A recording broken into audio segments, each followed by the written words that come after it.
So this week we were talking about speech language disorders and how identifying them is important.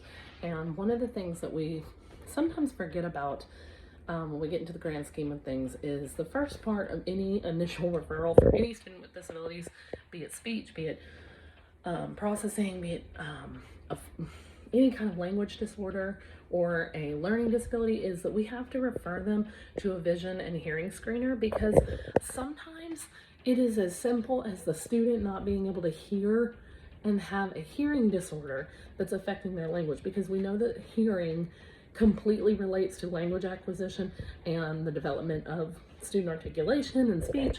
So the first step in that is referring them for a vision and hearing screener. Once those are found to be passed within normal limits, they'll do an informal observation within the classroom. And this can come from the teacher observation as well as the SPED teacher or the SLP's observations, but typically they come to the classroom and they're looking for specific indicators that the student has a possible concern of language. And so sometimes they'll focus on the articulation, sometimes we focus on the language development itself, sometimes we focus on more broad sense of what's not connecting for their speech. So it could be a semantics issue, it could be that they're not able to form specific sounds. One of the things that I see in the upper grade levels a lot is we don't know a lot of speech kids in the upper grade levels, because by 6th grade they should have already been in speech multiple times.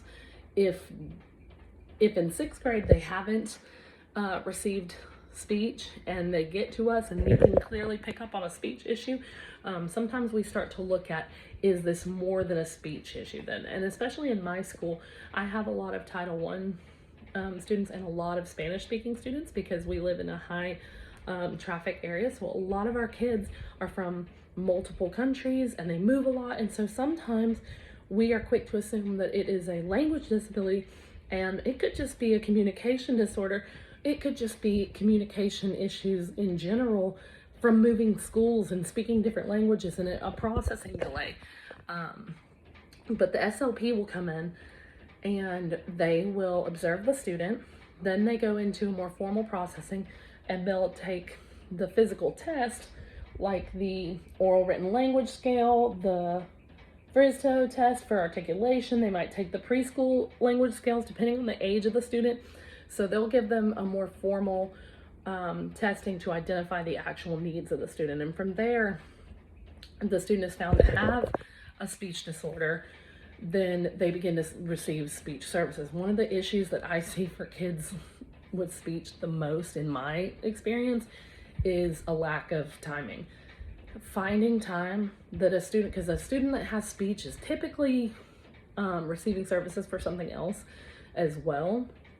And so finding time to fit in that speech therapy time and the speech time in class that isn't pulling from their gen ed classes or their SPED classes or their specials has been really difficult for both the student and the teacher to balance. So that's what I have noticed in my experience with working and collaborating with a special education teacher and an SLP, is trying to balance their schedule of students, their referrals, making sure I follow up with my referrals, because there's always another student, another day that might be referred, and having that paper trail for me to communicate with my teachers.